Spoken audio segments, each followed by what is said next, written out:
Alô, comunidade! Começa agora o ICL Urgente com as principais notícias do Brasil e do mundo nesta quinta-feira, dia 2 de outubro de 2025. O ICL Urgente sempre às 5 horas da tarde e sempre com a gente, a Laura Couto, na Central de Informações do ICL. Boa tarde, Laura. Boa tarde, Rodrigo. Boa tarde para você que está nos assistindo pelos canais do Instituto Conhecimento Liberta e Eduardo Moreira no YouTube.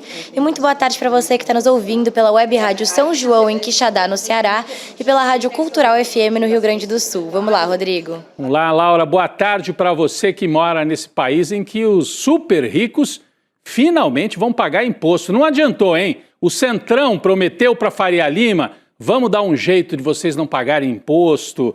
Queriam dar isenção de R$5 mil sem que os ricos pagassem por isso. Mas no fim, acabou ganhando a tese da justiça tributária. Então, isenção aprovada para quem ganha até R$5 mil e super ricos pagando a conta para compensar esse dinheiro que os mais pobres vão deixar de pagar de imposto.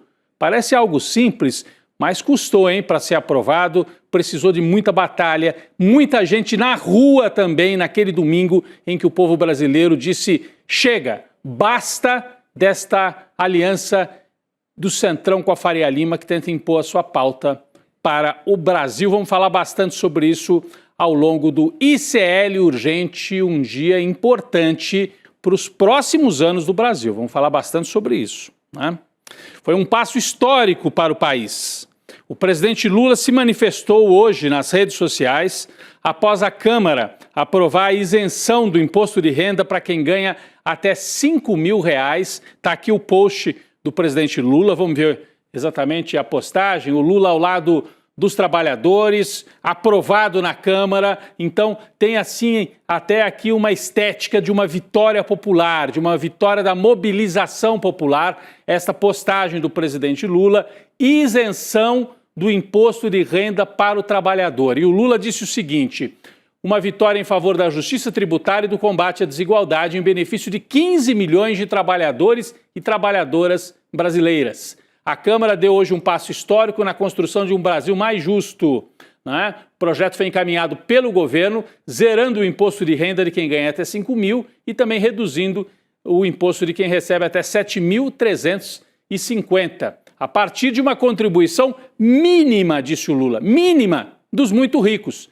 Porque não é que os muito ricos vão pagar 50% de imposto, não, eles vão pagar no máximo 10% sobre tudo que receberem de dividendos e tal, de renda ao longo do ano. É uma vitória compartilhada pelo governo, as deputadas e deputados, e também pelos movimentos sociais. Eu achei importante o Lula dizer isso aqui na mensagem dele, porque reconhece que sem o povo na rua, sem também as manobras erradas do Centrão que levaram o povo para a rua, talvez essa aprovação não tivesse passado da maneira como ela passou nesta quarta-feira histórica para a democracia brasileira. Perceba que 2025 é um ano de consolidação. O Lula ganhou a eleição por uma margem estreita. Quase houve um golpe de Estado no Brasil. Aí chegamos a 2025, punição, condenação para Bolsonaro e pela primeira vez na história para generais e um almirante. E agora a aprovação de um projeto que foi prometido pelo Lula na campanha, em debate na televisão. O Bolsonaro dizia: você não vai cumprir. E o Lula disse: eu vou cumprir. E cumpriu. Cumpriu. Então, é importantíssimo. Ele se prepara para entrar em 2026 com esta grande conquista, a aprovação da isenção de imposto para quem ganha até R$5 mil. E o Lula fazendo essa referência, Laura, a importância também dos movimentos sociais. É claro que ele valorizou a Câmara, os deputados e tudo, mas valorizou os movimentos sociais. Então, Laura, foi uma vitória também de quem foi para a rua nas últimas semanas, não é isso? Rodrigo, você falou da Câmara, é inegável que a Câmara ficou com medo do que aconteceu com a PEC da blindagem, a PEC da impunidade. Tanto a mobilização nas ruas no domingo retrasado quanto as redes sociais forçaram o Centrão a abrir mão de livrar os mais ricos da taxação. E isso refletiu principalmente na votação, que foi unânime. Ou seja, nem os bolsonaristas que estufaram o peito na PEC da bandidagem, como o Nicolas Ferreira, tiveram coragem de ir contra a taxação dos mais ricos. Mas não foi todo mundo que compareceu, Rodrigo. 18 deputados estavam ausentes na votação de ontem, incluindo quem? O Eduardo Bolsonaro, que se autoexilou nos Estados Unidos com medo de ser preso. Bom, mas agora o próximo passo do projeto de lei é passar no Senado, Rodrigo. Muito bom, Laura. Importante você ter trazido esse ponto, eu não tinha destacado. Foi unânime. É muito raro votação unânime no Congresso Nacional. A gente teve na semana anterior uma votação unânime no Senado para derrubar a PEC da bandidagem. E agora uma votação unânime, mais de 493 votos, todos a favor da isenção do imposto para quem ganha até 5 mil, isso a gente já sabia. Mas o que chama atenção, unânime também, está aqui, ó, tá aqui no telão, unânime também, olha aqui o telão, né, com o resultado lá da Câmara, né? O quórum, 493. Ninguém ousou ficar contra. E isso aqui inclui não só a isenção para quem ganha pouco, mas cobrar de quem ganha muito. E o Centrão, Ciro Nogueira, a turma do Arthur Lira, a turma do Hugo Mota, tinha prometido para Faria Lima, vamos dar um jeito para que vocês não paguem essa conta. E não funcionou. Tiveram que se render à pressão popular. Isso é algo para a gente anotar também, né? Bom, dá para a gente perceber por que esse projeto é a maior aposta do governo Lula neste ano e visando também 2026 na tentativa de reeleição. No total, a isenção do imposto de renda vai beneficiar 15 milhões de contribuintes. 15 milhões de pessoas serão beneficiadas, enquanto apenas 150 mil pessoas de alta renda, imagina só, gente, num país de 210 milhões de habitantes, 150 mil vão pagar a conta. Essa aqui é a turma que é dona de muitos mandatos do Centrão e que o Ciro Nogueira foi lá no encontro do BTG e disse, vocês não vão pagar a conta, mas vão. Então isso aqui é uma vitória. É uma derrota, é uma vitória do povo e uma derrota da Faria Lima. Uma derrota dessa aliança entre o Centrão e a Faria Lima, fazendo esses 150 mil aí pagarem a conta. Lembrando que a alíquota máxima para esse povo aí é de 10% apenas. Não vão pagar 27,5% como paga a classe média. Mas ainda assim é uma vitória pela primeira vez fazer esse povo pagar imposto. E a gente tem um gráfico aqui que mostra o tamanho desta vitória. Olha isso aqui, gente. Imagine que o Brasil fosse isso aqui. 500 bolinhas, 500 cadeirinhas. Cada bolinha representa uma parte dos contribuintes brasileiros.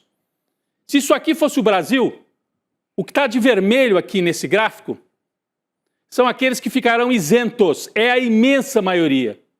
De 500 bolinhas, 325 isentas.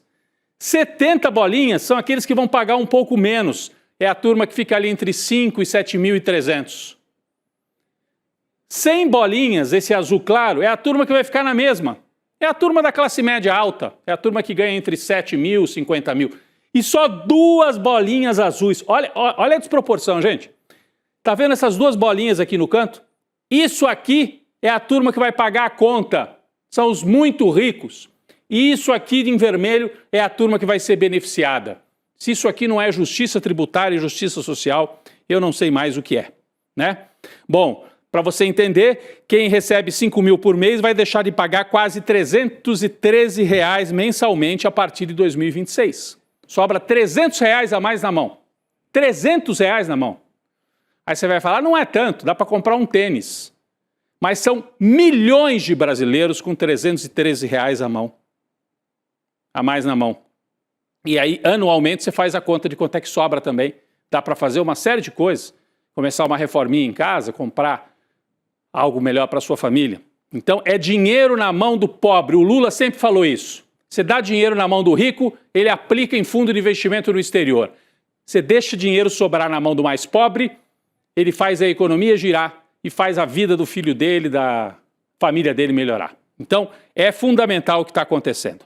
No caso de quem ganha entre 5 e 7.300, é uma quantidade menor que vai ser economizada. Mas para a grande massa aí, R$ 300 a mais por mês na mão do trabalhador é fundamental, é o tamanho da vitória que foi obtida ontem.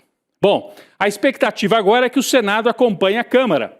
Hoje o ministro da Fazenda, Fernando Haddad, afirmou que espera apoio tão grande no Senado quanto houve na Câmara. A Laura Couto traz mais detalhes. Rodrigo, depois da votação de ontem, o Haddad deve estar aliviado que esse projeto finalmente avançou no Congresso. O ministro da Fazenda classificou o episódio na Câmara como um golaço. Ele também acredita que a aprovação não vai enfrentar grandes problemas no Senado.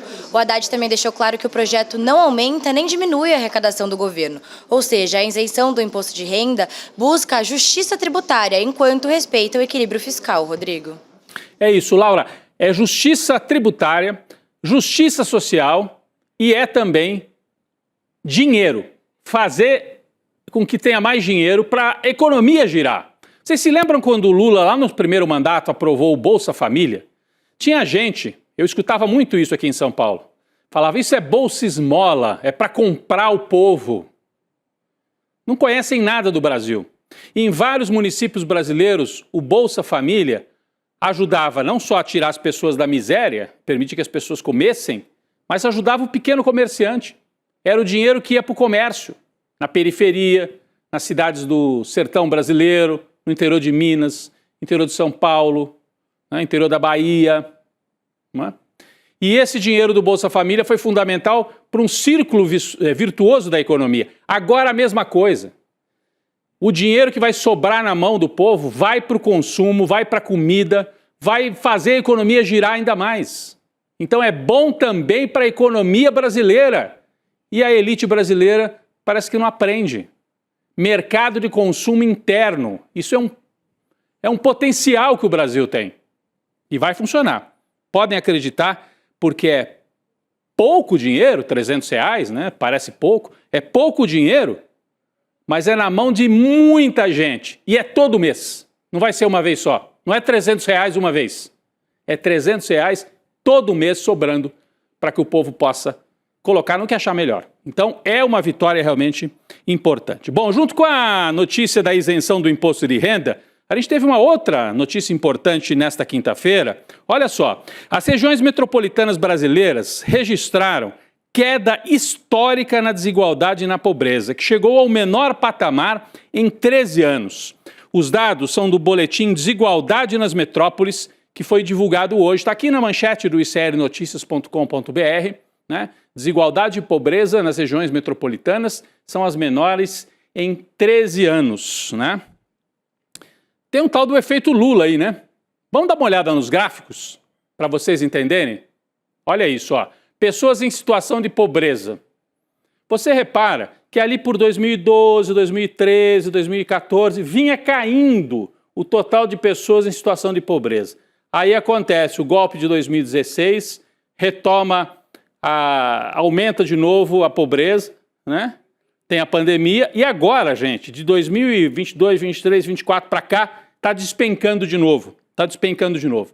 Situação de pobreza e situação de extrema pobreza. A gente tem um outro gráfico também, ó, extrema pobreza. Dá uma olhada nesses gráficos. Não tem mágica nisso aqui, não. Não tem mágica. A avaliação do relatório é de que o Brasil, claro, continua sendo um país que concentra muita renda na mão de poucos. Agora, o que explica a redução da desigualdade? Aumento da renda do trabalho entre as camadas mais pobres da população, recuperação do salário mínimo, queda do desemprego. Não tem mistério. Povo trabalhando, povo ganhando um pouquinho melhor. A extrema pobreza diminui no Brasil. Ainda assim, nós somos um país muito desigual, é importante ressaltar isso, né? Um país em que os 10% mais ricos nas regiões metropolitanas ganham 15 vezes mais do que os 40% mais pobres. Por isso que quem é mais rico tem que pagar mais imposto. Porque tem muito mais dinheiro, não é um pouquinho só não, é muito mais. Então, esse quadro aqui mostra que tem um caminho, que o Brasil está retomando esse caminho e que o caminho é mais gente ganhando um pouco melhor para todo mundo melhorar junto. É o caminho que a gente já trilhou, interrompeu com o golpe de 2016 e com o governo Temer e Bolsonaro e agora está sendo retomado. Tomara que a gente consiga manter isso. É um caminho ainda trabalhoso, porque nós temos muita desigualdade, mas que indica aí futuro para o nosso país.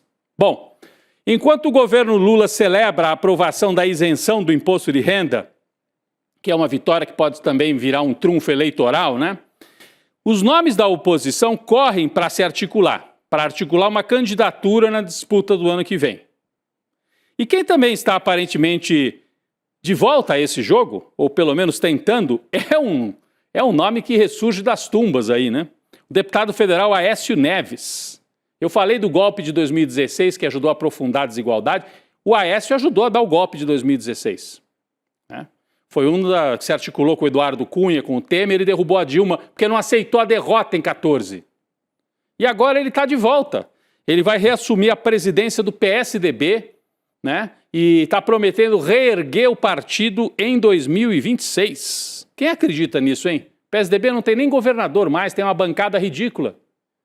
Já foi o segundo partido do país. Só o Aécio está segurando essa bandeira aí.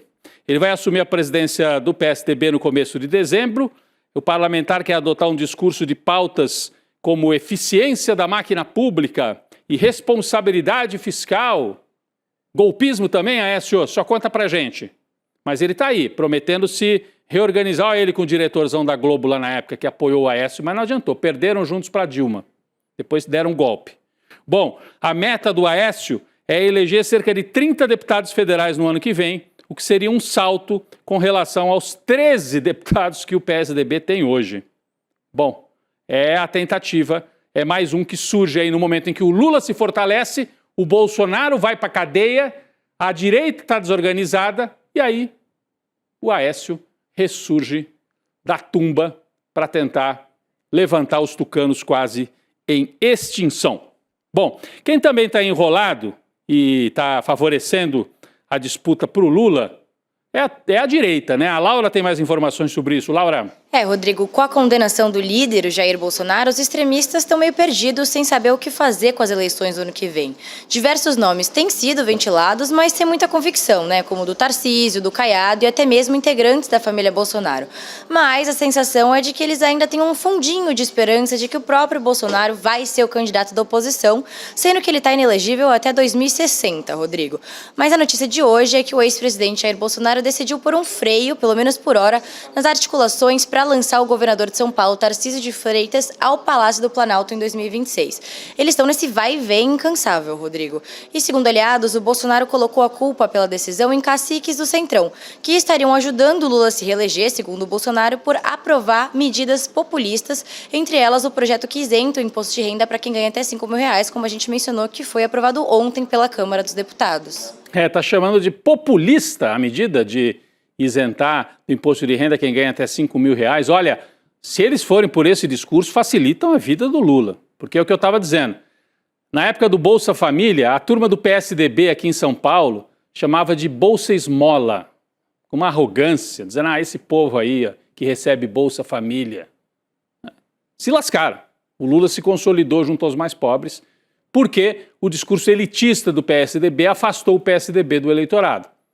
O Bolsonaro está perdido politicamente. Quer que seja alguém da família dele, depois pode ser o Tarcísio, agora não vai ser o Tarcísio. O que a gente tem de novidade hoje, é o que a Laura trouxe aí, é que o Bolsonaro teria mandado recados para a turma dele de que abortou o projeto Tarcísio de Freitas. Está suspensa a ideia de lançar Tarcísio de Freitas como candidato bolsonarista para 2026. Vamos aguardar, o Centrão ainda tem esperanças de fazer do Tarcísio esse candidato, mas o jogo na direita está completamente desarrumado. Eles ainda estão tentando arrumar um nome para concorrer com o Lula. Como a gente já disse aqui nas últimas semanas, quem cresceu um pouco por causa desse vazio, dessa confusão, é o Ratinho Júnior, governador do Paraná, tentando agora ocupar esse espaço. Bom, falando em Bolsonaro e nessas tentativas meio confusas da direita de se consolidar, enquanto o Lula tem um projeto, tem isenção de imposto de renda, tem projeto, tem o que mostrar, a direita fica falando em anistia, fica defendendo bandido e fica fazendo reunião com o chefe da quadrilha, que é o Jair Bolsonaro. Mas falando nisso, hoje o ministro Alexandre de Moraes autorizou que Jair Bolsonaro seja entrevistado, olha só, num podcast, o podcast Café com Ferri, apresentado pelo Rafael Ferri, né, que é esse que está aí na tela. Agora só falta o Bolsonaro confirmar a presença, obviamente vai ser à distância, né? Ele tem até 5 dias para se manifestar, mas está dada a autorização, até para tirar esse discurso de que não tem liberdade de se expressar. Vamos lembrar que o Supremo não deixava o Lula dar entrevista. Vão deixar o Bolsonaro falar? Parece que vão.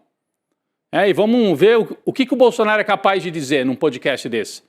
Vai sair xingando o Alexandre de Moraes? Ou vai dizer que o Alexandre de Moraes pode ser o vice? Ele não tem um discurso? Qual é o discurso do Jair Bolsonaro? Eu acho que quanto mais corda der para ele agora, é capaz dele se enforcar ainda mais.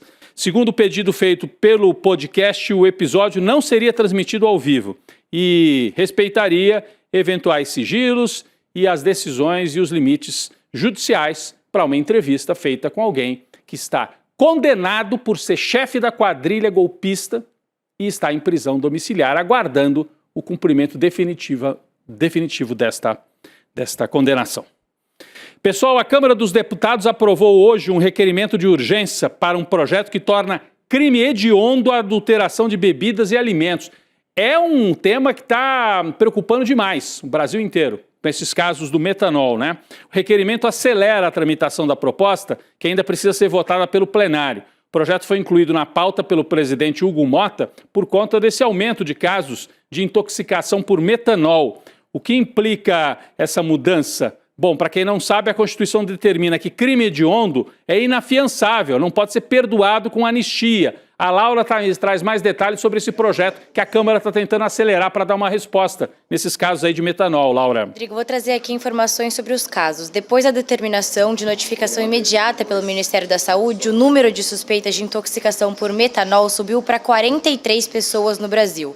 Desse total, foram registrados em São Paulo 39 casos, sendo 10 confirmados e 29 em investigação, além de outros 4 casos em investigação em Pernambuco. E olha que grave, Rodrigo. Ao menos 2 menores de idade que consumiram bebidas alcoólicas fora de casa estão entre os casos suspeitos de intoxicação por metanol aqui em São Paulo. Só uma morte decorrente desse tipo de intoxicação foi oficialmente confirmada pelo Ministério da Saúde. Mas 7 óbitos seguem em investigação, sendo 2 em Pernambuco e outros 5 também em São Paulo, Rodrigo. Pois é, Laura. E olha, uma informação que circulou hoje, eu estava falando aqui das heranças do golpismo de 2016, interrompendo aquele ciclo de crescimento do Brasil, aquele ciclo de redução de desigualdade no Brasil, a renda estava melhorando, a desigualdade estava diminuindo, várias coisas foram feitas no Brasil em 2016. Né? O avanço dessa extrema-direita, né? Desmonte de vários órgãos importantes, desmonte de políticas sociais. E mais uma herança do golpe. Você quer saber qual é? Tem a ver com metanol. Um dos motivos, né, para esses episódios de metanol é que em 2016 o sistema de controle de produção de bebidas, o chamado Sicob, foi suspenso. Sabe aquele discurso quando o Temer vai para o poder? Precisamos de liberalismo, vamos retirar o Estado, tem muito Estado na economia. Retiraram, acabaram com esse sistema de controle das bebidas e o que acontece? Tem gente morrendo com o consumo de bebida adulterada. Tem um governador de São Paulo que diz, não, veja bem, não tem nada a ver com o crime organizado, ele não cuida de São Paulo e desde 2016 nós desmontamos esse sistema que fazia a fiscalização das bebidas. A alegação na época é que o sistema tinha altos custos de manutenção, cerca de 1 bilhão e 400 milhões de reais por ano. O que vale mais, hein? Gastar com a fiscalização ou depois ter que ficar nesse pânico que as pessoas não podem nem tomar uma caipirinha fora de casa com medo de ter metanol misturado na bebida. É isso. Mais uma herança maldita desse golpismo que nós ainda estamos acabando de derrotar. Ainda estamos derrotando. Attenzione, pickpocket. Vamos mudar de assunto aqui. Hoje termina a licença de 127 dias do mandato de Carla Zambelli, a deputada federal que está presa em Roma desde julho. Ela deixou o Brasil em maio, depois de ser condenada pelo STF a 10 anos de prisão. Na época, Zambelli pediu afastamento para tratar da saúde. Mas e agora? que vai acontecer com ela? Explica pra gente, Laura. Rodrigo, o que acontece é que agora a deputada federal vai passar a acumular faltas. Isso acontece porque, segundo as regras da Câmara, o afastamento não é prorrogável. E assim a Zambelli teria que retomar o cargo no lugar do suplente, o coronel Tadeu. Mas só tem um probleminha aí nessa história. Ela não pode voltar simplesmente porque ela está presa numa penitenciária feminina lá na Itália. Agora, se a deputada registrar a ausência em mais de 1/3 das sessões do ano, ela vai perder o mandato, que é o mesmo caso do Eduardo Bolsonaro, que está nos Estados Unidos desde o começo do ano. Mas, como a Zambelli já enfrenta um pedido de cassação na Comissão de Constituição e Justiça, dificilmente ela vai sair dessa. Ou seja, se correr o bicho pega, se ficar o bicho come, Rodrigo. Isso, a situação da Zambelli não está fácil não, mas ela procurou, né? Ela procurou. Atualização sobre a flotilha que tentava levar ajuda ao povo de Gaza. Israel anunciou hoje que vai deportar para a Europa os ativistas da Global Summit, que tentaram furar o bloqueio na faixa de Gaza. A frota de barcos saiu de Barcelona com cerca de 45 embarcações, ativistas de quase 50 países. Entre os nomes públicos que participaram da missão e que foram detidos está a deputada do PT do Ceará, Luiziane Lins. A Câmara não ficou calada com esse ataque de Israel, até o Hugo Mota, hein? Hugo Mota resolveu se mexer um pouco, se manifestou nas redes, protestando contra o que aconteceu. A gente tem a postagem aqui, rapidinho, só dar uma piscadinha aqui da postagem do Hugo Mota protestando. Fui informado pelo coordenador da bancada do Ceará que a deputada Luiziane, juntamente com outros passageiros e tripulantes, foi apreendida pela Marinha de Israel. Em contato com o ministro das Relações Exteriores, solicitei apoio do Itamaraty para que a parlamentar e os demais cidadãos capturados recebam a devida proteção consular. É o mínimo que se pode fazer em relação a esse caso.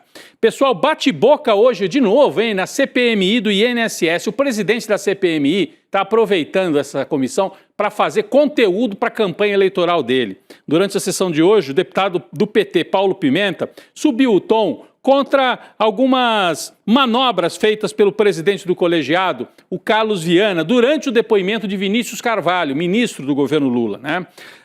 Pimenta chegou a se alterar, levantar da cadeira e acabou sendo repreendido pelo Carlos Viana, que é o presidente, é de Minas, é um bolsonarista e está presidindo esta comissão que tenta investigar. Olha aí o Sérgio Moro, é mais um dos bolsonaristas aí também, dos direitistas, tenta investigar os desvios acontecidos com esse escândalo do INSS. Então, mais um bate-boca por lá. Pessoal, rapidinho aqui, só um registro, uma notícia triste desta quinta-feira. O lendário artista Milton Nascimento foi diagnosticado com demência por corpus de Lewy, uma das formas mais comuns da doença. Entre os sintomas estão dificuldade de atenção, perda de memória, rigidez motora e flutuações de consciência. Está aí a nossa manchete. Foi um aviso feito pela própria família, pelo filho dele. Os primeiros sinais da doença começaram a aparecer em 2024. Milton, o gigantesco Milton Nascimento, voz marcante da música brasileira, tem 82 anos, já está afastado dos palcos, né? Ele tinha aí o diagnóstico de Parkinson, mas agora também esse diagnóstico de demência. Muita sorte, muita calma para a família do Milton, que vai ter que lidar com isso agora ao longo dos próximos anos. Pessoal, queria agradecer aqui a Laura Couto pela parceria com a gente, mais uma vez ao vivo aqui no ICL Urgente. Obrigado, Laura. Obrigada, Rodrigo. Até amanhã. Valeu, pessoal. Mais uma vez deixar o recado aqui, semana que vem tem o documentário, hein? Vai para a Argentina, carajo, quinta-feira, 9 de outubro, 8 horas da noite, você acompanha aqui no ICL. Como é que você faz para acompanhar? Digita iclurgente.com.br, iclurgente.com.br, põe o seu e-mail e a nossa turma, o pessoal aqui do ICL te lembra. Olha, é hoje o documentário em que o Eduardo Moreira percorre a Argentina, conversa com o povo, conversa com especialistas e mostra que está acontecendo com a Argentina nesse governo de destruição conduzido pelo Javier Milei. Vai para a Argentina, carajo! Documentário fundamental, tem tudo a ver com isso que a gente estava falando aqui. Desmonte, tentativa de desmontar tudo aqui no Brasil. O Milei está fazendo a mesma coisa na Argentina. Vai ser derrotado? Como é que o povo está reagindo? É o que você vê na próxima quinta-feira, se inscrevendo desde agora em iclurgente.com.br. Tá aí o convite, daqui a pouco vem aí o N2 com mais informações ao vivo e eu estarei por lá. Um abraço, obrigado, gente. Se eu fosse brasileiro e tivesse mais de 60 anos, eu ficaria muito preocupado com o que está acontecendo na Argentina. Porque Javier Milei tem sido usado como exemplo por várias pessoas que querem se candidatar à presidência da República no Brasil. E o que ele está fazendo na Argentina com os aposentados, talvez seja a maior maldade já feita com os aposentados em qualquer lugar do planeta. Esse é um dos assuntos que a gente comenta no nosso novo documentário Vai pra Argentina, Carajo, que a gente vai exibir aqui no ICL gratuitamente no dia 9 de outubro, uma quinta-feira, às 8 horas da noite. Se você tem o interesse de entender o que está acontecendo lá, não perca esse documentário. E no dia 9 a gente se encontra. Você pode ir para qualquer país e fazer qualquer tipo de documentário. Eu não hago apologia da pobreza, hago apologia da sobriedade. Agora, eu disse, vem, eu desafiei, vem aqui, para ver se eu tenho renda ou não. Para quem ainda não entendeu, isto é uma guerra de narrativas. E nos campos de batalha, as máquinas de moer reputações estão sempre à espreita. Pouco interessa os meios, interessam apenas os fins. E os fins são muito lucrativos nesta indústria. Veja a importância da resiliência dos colegas que nunca abandonaram esse caso. Então não adianta vocês fazerem campanha contra mim, porque eu vou continuar fazendo meu trabalho como jornalista como eu sempre fiz. Que a relação fraterna com as pessoas não entra no PIB. Você tem as condições que você precisa para viver numa comunidade onde um não depende de explorar o outro. Eu sei que eu não vou ver a colheita, mas faço questão de morrer semente. Eu disse uma coisa que eu repito: a morte vai me encontrar lutando. Acho que a gente escolheu bem as pessoas que trabalham com a gente.